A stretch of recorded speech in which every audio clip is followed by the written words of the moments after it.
حتى أهل البدع والأهواء، أهل البدع العقائدية وأهل البدع السياسية، أنا أقول بيننا وبينكم السلف، بيننا وبينكم الكتب، كان فيقول البدع بيننا وبينكم. Bismillahirrahmanirrahim. Alhamdulillahirabbil alamin. Wassalatu wassalamu ala al-mab'uthi rahmatan lil alamin. Wa ala alihi wa ashabihi wa man tabi'ahum bi ihsanin ila yaumiddin. Amma ba'd. Kita telah mengambil dua kaidah dari bait-bait Imam As-Sa'di rahimahullahu ta'ala. Yang pertama apa? Indak Ukasha Silacam. Nah, kaidah yang pertama yang kita ambil baitnya.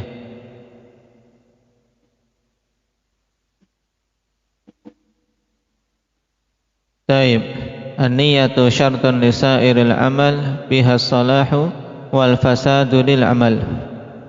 Dan kemudian kaidah yang kedua, hendak ya Alif.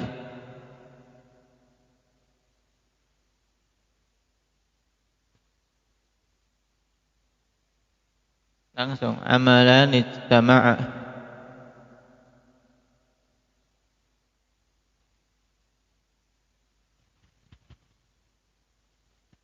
Taib.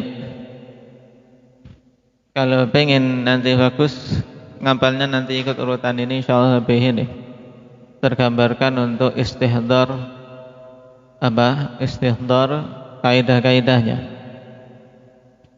Karena saya pribadi juga untuk istihdar dengan susunan Imam As-Sa'di, mengambil qawaid kemudian direntetkan dengan kaidah-kaidah kubra yang ada, lumayan sulit karena terpencar-pencar.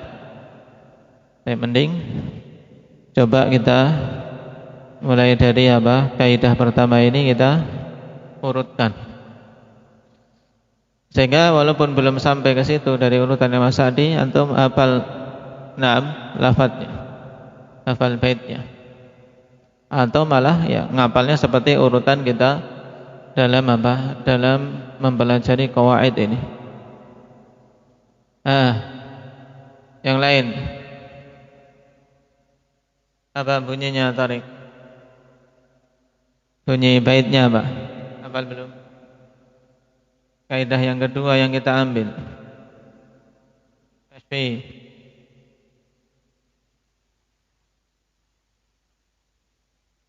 Taib. Wa in tasawal amalan istama'a fa'ila haduhuma fastami'a. Kalau tidak ada wawu lumayan maknanya jelas ya kawan. Sehingga dijadikan sebagai khabarnya. Taib. Cuman di sebagian nuskhah kan banyaknya ada wawunya ya kan. Wa fu'ila haduhuma fastami'a. Untuk kita jadikan sebagai jawab syaratnya. Karena ada wawu jadinya repot. Wa in tasawal amalan ijtama'a wa fu'ila haduhuma fastami'a. Taib. Kaidah ini diistilahkan dengan kaidah apa? Indak Iqbal.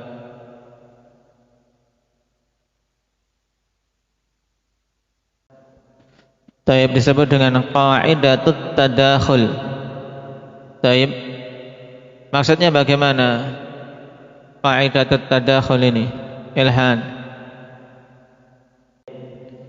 Apabila ada dua amalan yang sejenis kemudian bergabung pada satu waktu untuk dilakukan, maka cukup dengan melakukan salah satu dari dua amalan tersebut tapi dengan niatan keduanya, sehingga satu amalan diniati untuk dua amalan. Ini yang disebut dengan qaidatut tadakhul. Pada pertemuan yang lalu kita sebutkan secara sekilas dalil-dalil dari masailut tadakhul. Naam. Tayyib. Apa dalil pokok untuk permasalahan qaidatut tadakhul ini? Indak ya Hudzaifah. Naam. Dalil pokok untuk qaidatut tadakhul adalah wa innama likulli imri'in ma nawah. Karena apa? Karena masing-masing orang akan mendapatkan sesuai dengan yang dia niatkan dari pahala-pahala, dari balasan-balasan yang diberikan. Taib. Kemudian dalil yang lain secara spesifik pada beberapa kasus tadakhul. Apa? Hendak ya Ukasha. Siapa? Zakaria. Kabir.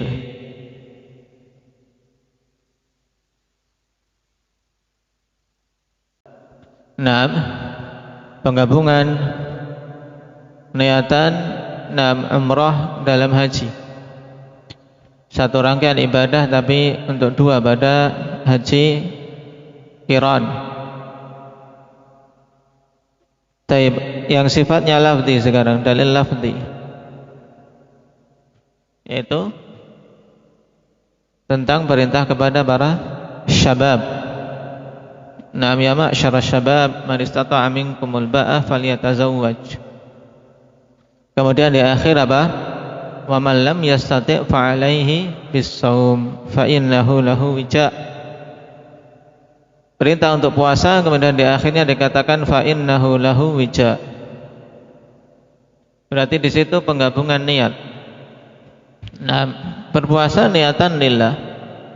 Sekaligus juga untuk apa? Untuk melemahkan syahwatnya sebagai pengekang dari syahwat agar tidak terjatuh dalam keharaman. Taib. Nah, pada kaidah ini akhwan kita baru mengambil kemarin tentang apa? Jenis penggabungan niatan. Iya kan? Jenis penggabungan niatan itu secara umum dulu ada berapa jenis? Alif.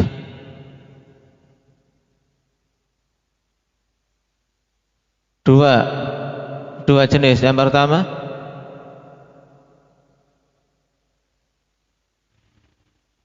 penggabungan ibadah dengan yang bukan ibadah. Kemudian yang kedua apa? Nah, penggabungan ibadah dengan ibadah yang lain. Nah, untuk jenis yang pertama, penggabungan ibadah dengan selain ibadah, ada dua jenis juga. Apa dan apa? Indah Muhammad Aceh. Taib. Yang pertama, penggabungan yang mengakibatkan amalan tersebut batal. Seperti menggabungkan niatan lillah dan juga untuk apa? Untuk selain Allah. Ini hukumnya syirik, membatalkan amalan. Dan dhabit untuk penggabungan yang membatalkan amalan dan bahkan menjatuhkan seorang dalam kesyirikan ini, yaitu kullu ma kana syirkan fi janibit tauhid. Itu semua yang merupakan bentuk kesyirikan pada sisi tauhid, penyekutuan pada sisi tauhid, maka ini menjadikan amalan batal secara totalitas. Kemudian jenis yang kedua apa? Ibadah. Penggabungan ibadah dengan selain ibadah. Yang kedua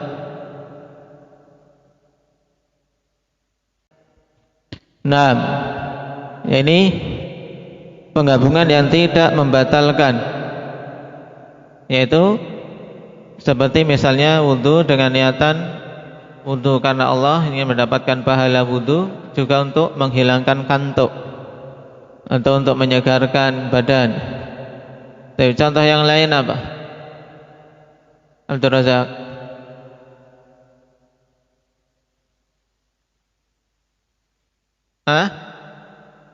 Mandi apa?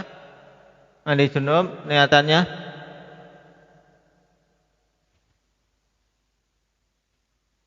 Mandi karena Allah juga untuk apa? Membersihkan badan.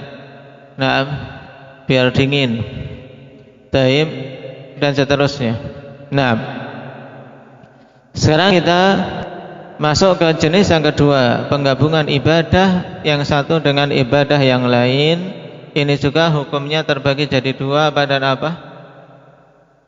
Nah, Aba Ilyas. Nah, penggabungan yang sah sehingga kedua-duanya didapat. Nah, dan penggabungan yang tidak sah sehingga keduanya tidak ada yang didapat. Ini menunjukkan akhwan bahwasanya penggabungan ibadah yang satu dengan ibadah yang lain untuk bisa diketahui sah atau tidaknya, nah, dilihat dari sisi terpenuhi tidak syarat-syaratnya. Nah, maka sekarang yang akan kita bahas yaitu syurutut tadakhul. Syarat, nah, keabsahan untuk suatu ibadah bisa digabungkan dengan ibadah yang lain.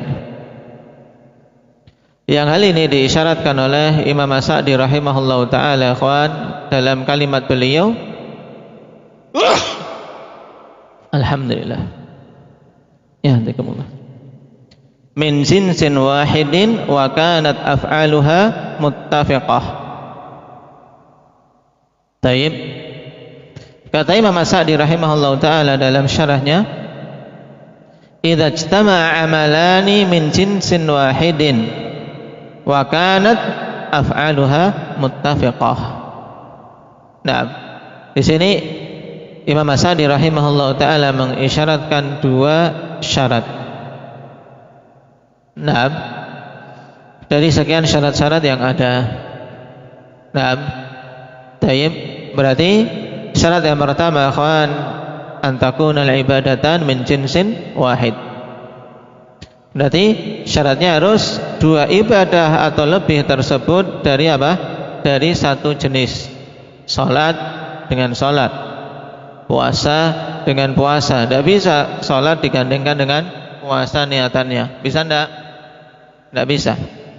Karena tidak sejenis. Nah, jadi dua ibadah itu harus dari satu jenis. Ya, jenis salat dengan salat, puasa dengan puasa, sedekah dengan sedekah. Kemudian syarat yang kedua, ikhwan,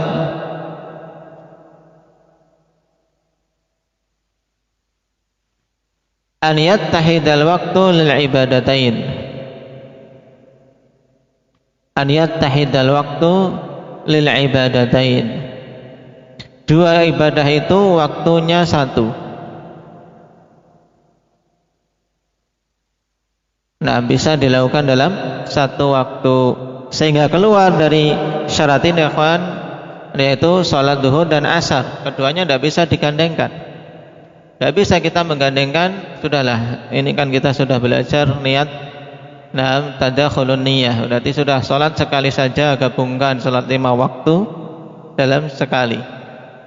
Atau salat zuhur dan asar kan 4 sama-sama 4. Akhirnya dia gabungkan saja dalam satu niatan, dalam satu salat. Tidak bisa. Kenapa? Karena masing-masing waktunya berbeda. Tidak bisa digabungkan.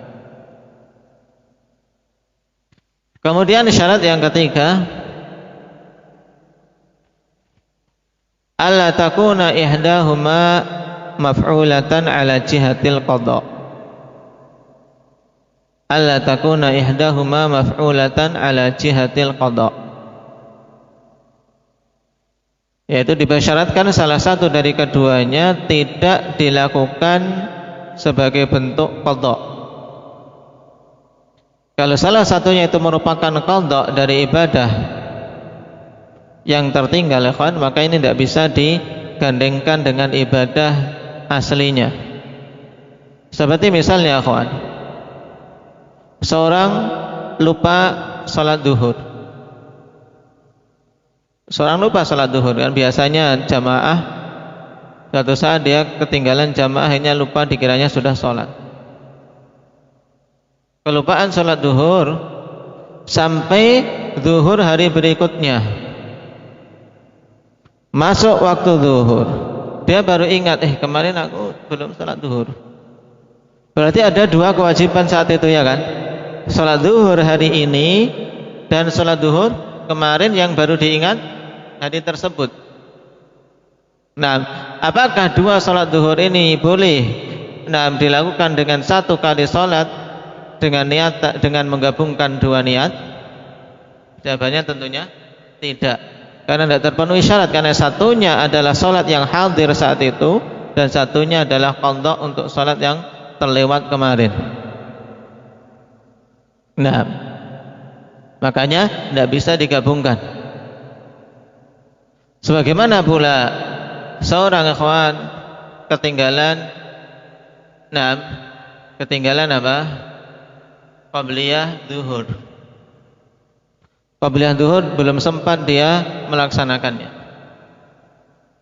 Kemudian habis salat zuhur dia akan melakukan salat ba'diyah.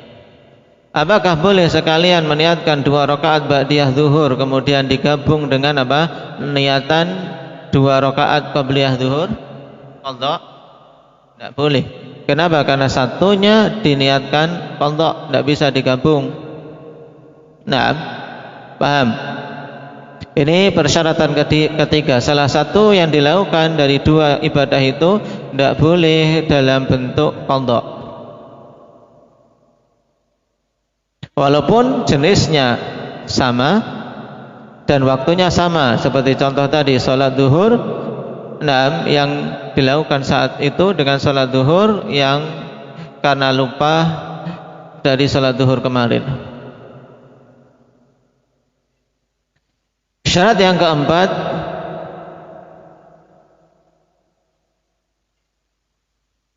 alla takuna ihdahuma taba'an lil ukhra fil waqti.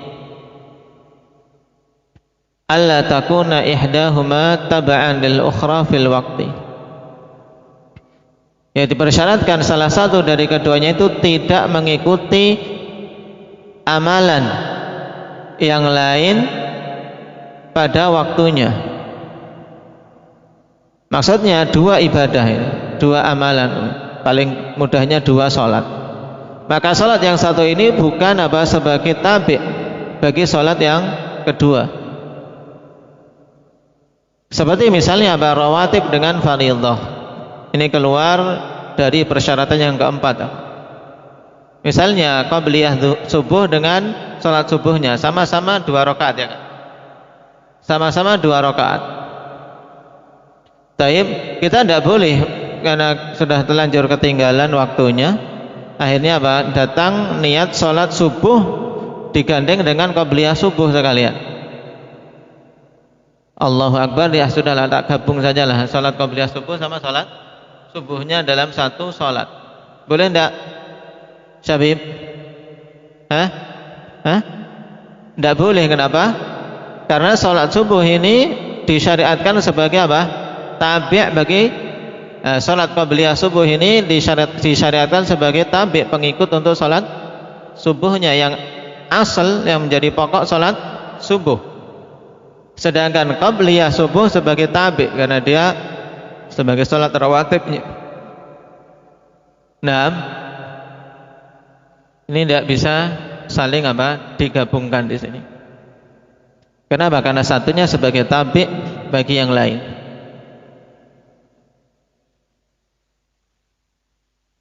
Baik. Kemudian syarat yang kelima, an yahsul al maqsudu minhuma littifaqi wa yakfi ahaduhuma anil akhar. Dipersyaratkan untuk tercapai maksud dari keduanya,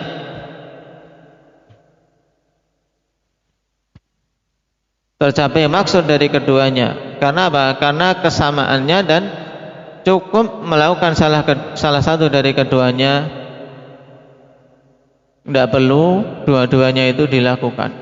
Jadi dengan menggabungkan niat sudah tercapai maksud.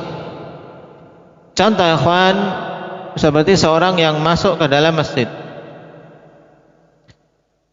Nah, masuk ke dalam masjid dalam keadaan manusia sudah sholat.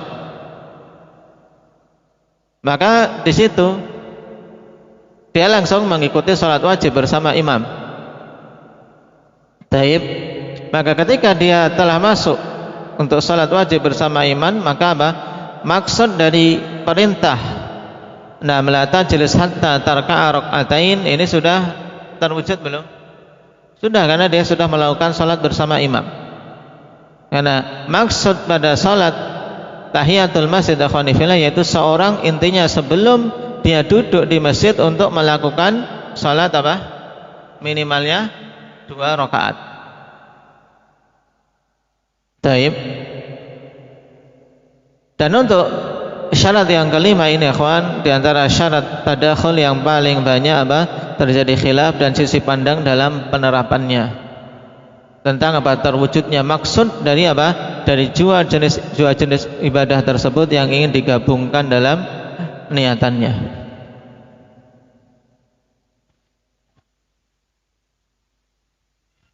Kemudian syarat yang keenam inilah yang diungkapkan oleh Imam As-Sa'di dalam pernyataan beliau, wa kanat af'aluha muttafiqah, yaitu syarat keenam antattafiqah al-a'mal,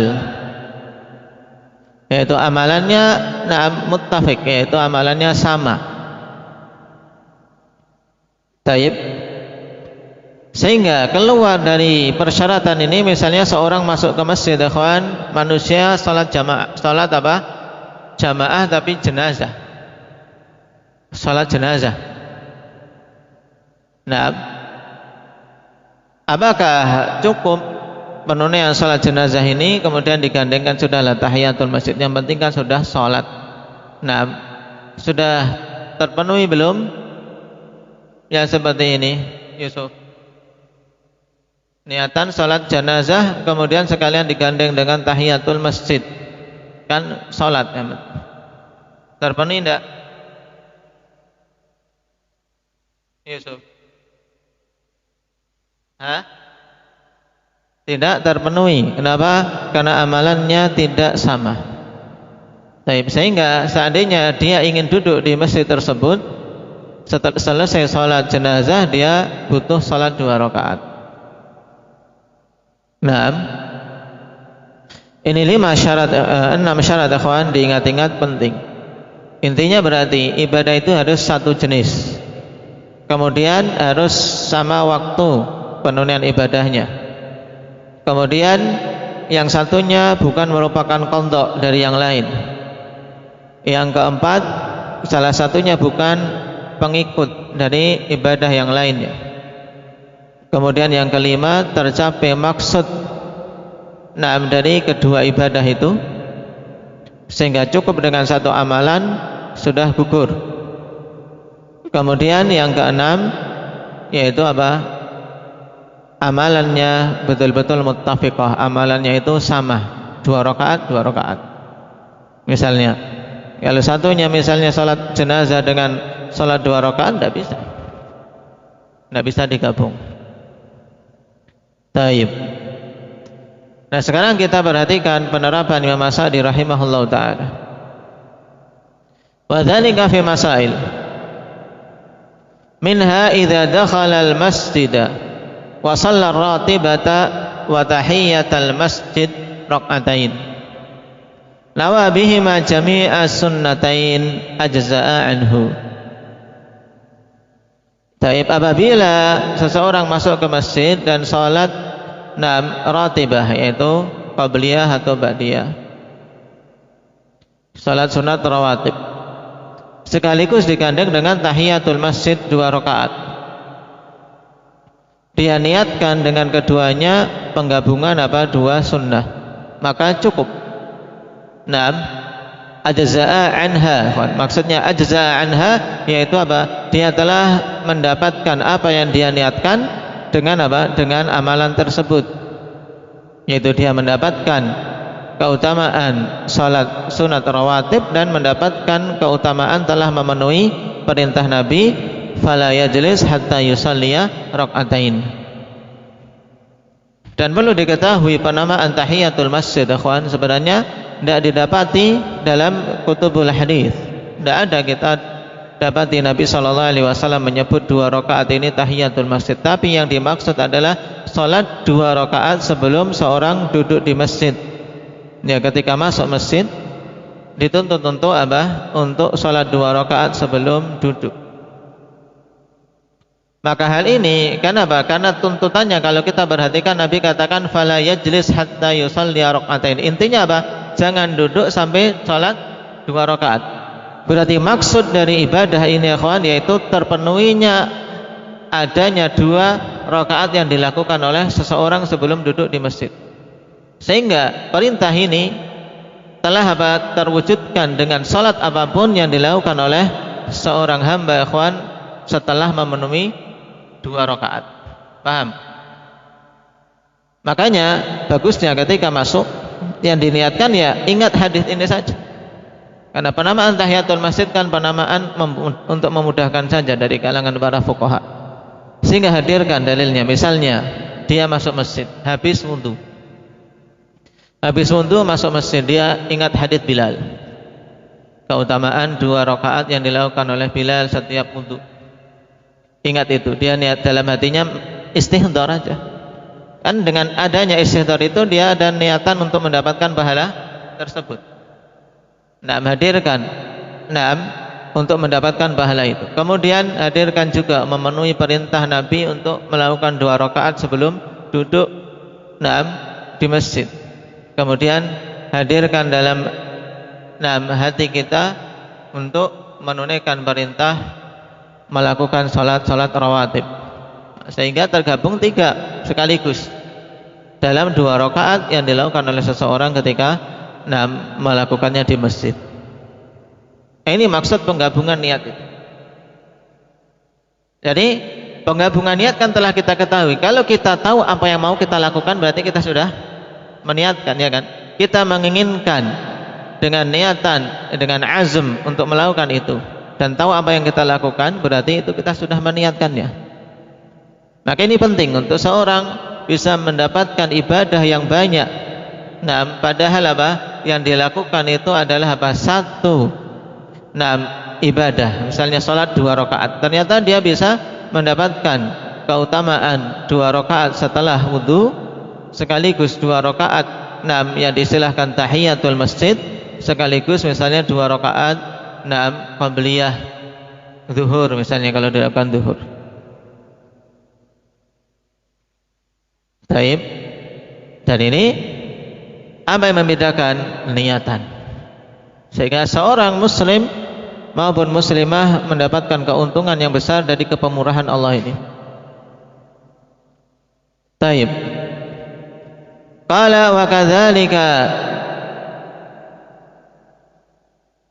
sunnatul wudu idza nawa bihar ratibah. Demikian pula sunnah wudu apabila dia meniatkan dengan salat 2 rakaat itu juga digabungkan dengan salat rawatib. Sebagaimana disebutkan tadi. Wa kadzalikal mu'tamir. Demikian pula orang yang umrah. Idza tawafa tawafal umrah ajza'ahu an tawafil qudum. Apabila dia telah tawaf dengan tawaf umrah, maka ini sudah mencukupi dia dari tawaf qudum. Karena intinya yang dituntut dalam syariat adalah ketika pertama kali tiba di Mekah hendaknya mengawali dengan dengan tawaf ke Baitullah.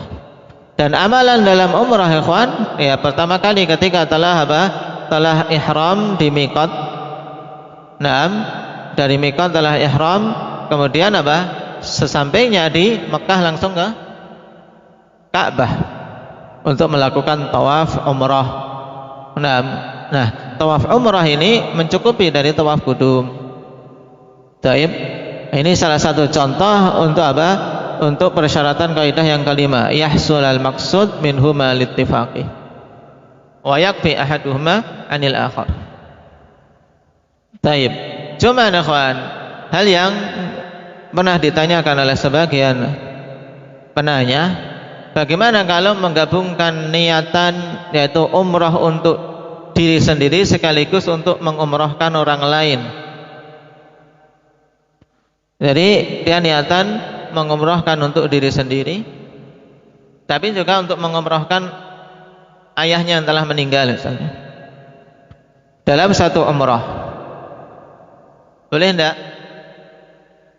Apakah dengan satu kali umrah ini, dengan satu umrah, yaitu mulai dari tawaf 7 kali, kemudian sa'i, kemudian tahallulnya cuma 1 tok, tentu jawabannya apa? Tidak cukup. Kenapa? Karena maksud tidak terpenuhi. Kenapa? Karena satu umrah ya untuk satu orang niatannya. Oleh karena itulah ketika ingin menggantikan untuk mengumrahkan orang lain, dia harus umrah yang lain lagi. Jadi umrah 2 kali. Yang pertama dia umrah untuk diri sendiri lengkap. Mulai dari apa? Mulai dari ihram, kemudian tawaf, sa'i, dan tahallul. Kemudian setelah itu dia melakukan safar lagi, kemudian melakukan umrah melalui miqat yang paling terdekat yang dia lewati dalam safar itu. Misalnya kalau dia sudah di Mekah, dia bisa safar ke Madinah. Kemudian ketika mau balik ke Mekah, dia umrah lagi dari Dzul Hulaifah. Maka ini umrah dengan niatan misalnya untuk mengumrahkan orang tuanya, ayahnya yang telah meninggal. Boleh. Baik. Karena ibadah umrah termasuk ibadah yang boleh kita niatkan untuk mereka-mereka yang telah meninggal, sebagaimana pula ibadah haji.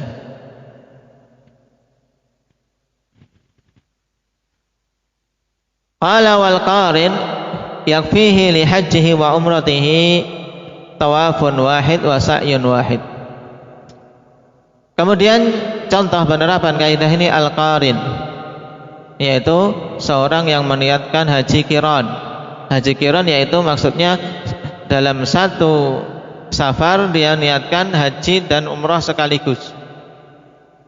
Karena manasik haji ada 3 cara penerapan atau cara pelaksanaan. Haji ifrad yaitu meniatkan cuma haji tok. Kemudian haji qiran meniatkan langsung digabung antara haji dan umrah. Dan yang ketiga haji tamattu. Ini yang paling utama yang dipilih oleh Nabi, haji tamattu. Cuman yang masuk dalam kaidah tadakhul adalah haji qiran. Orang yang melakukan haji qiran namanya qarin. Dia meniatkan langsung untuk haji muqrinan bil umrah, digandengkan dengan umrahnya, sehingga tawafnya ya tawaf maksudnya 7 kali. Kemudian juga sa'inya juga cukup dituntut 1. Yaitu 1 paket sa'i lengkap maksudnya, bukan cuma 1 maksudnya 1 ini. Jadi tawafun wahid maksudnya tawaf 1 maksudnya 7 kali sempurna tawaf.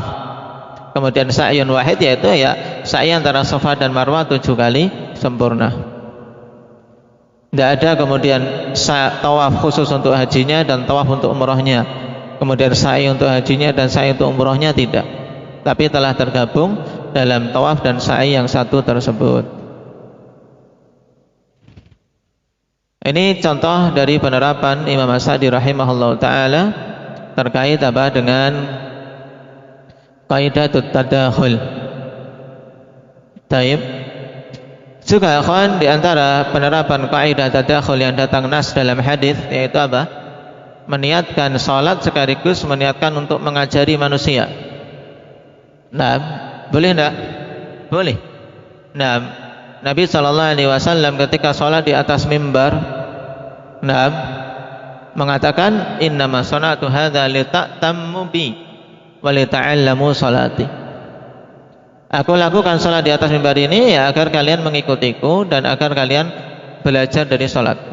Jadi beliau gabungkan niatan di situ, niatan salat sambil mengajari manusia salat dengan mencontohkan. Ini contoh tadakhulun niyah baina ibadah wa ghairi. Ya, karena apa? Salat dan bukan salat, ya kan? Nah, pengajaran, nah berarti apa? Bukan ibadah yang sejenis itu. Kemudian juga misalnya seorang berwudu sambil meniatkan mengajari, boleh. Juga dalam masalah ini datang nas berkaitan dengan haji. Khudhu anni manasikakum, ambil dariku manasik kalian. Berarti Nabi melakukan manasik saat itu sekaligus apa? Meniatkan untuk mengajari manusia. Taib. Jika yang masyhur disebutkan dalam penerapan qaidatut tadakhul, yaitu apa? Menggabungkan niatan mandi junub dengan mandi Jumat. Ini yang rajih sah. Yang menyelisih dalam masalah ini Ibnu Hazm rahimahullah taala, tapi pendapatnya lemah. Menggabungkan seorang mandi junub dengan mandi Jumat sah. Kenapa? Karena satu jenis ibadah, sama-sama mandi dan terwujud dengan satu kali mandi tersebut maksud dari dua mandi yang dituntut tadi. Taib.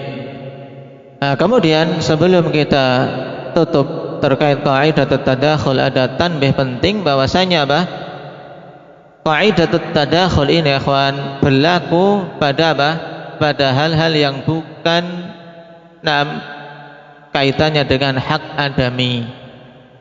Tapi apa? Qaidatut tadakhul itu masuknya pada hukukillah, pada hal-hal yang terkait dengan hak Allah. Adapun hak adami ini tidak ada tadakhulun niyah padanya. Taib. Seperti misalnya seorang punya hutang pada dua orang, pada si A dan si B. Kemudian dia meniatkan, sudah saya niatkan saya sahur untuk si A sekaligus untuk si B. Ini bisa enggak? Enggak bisa. Atau dia punya niatan, punya hutang dua kali kepada si A, kemudian digabung saja. Nah, jadi qaidatut tadakhul masuknya pada apa? Pada hal-hal yang terkait dengan hak Allah, sedangkan hak manusia tidak. Makanya muncul kaidah turunan dalam masalah ini adalah apa? Hukukul adamiyyin la tatadakhal. Hukukul adamiyyin la tatadakhal. Hak-hak sesama Bani Adam itu tidak saling bisa digabungkan. Kenapa? Karena hak manusia itu saling menuntut, saling dituntut untuk diwujudkan. Taib. Ini tanbih terkait dengan qaidatut tadakhul. Barakallahu fikum. Naktahi bihadza walhamdulillahirabbil alamin. Untuk berikutnya yang dihafal ikhwan yaitu mu'ajilul mahdhuri qabla anihi qad ba'a bil khusrani ma hirmanihi. Berarti bait yang keberapa?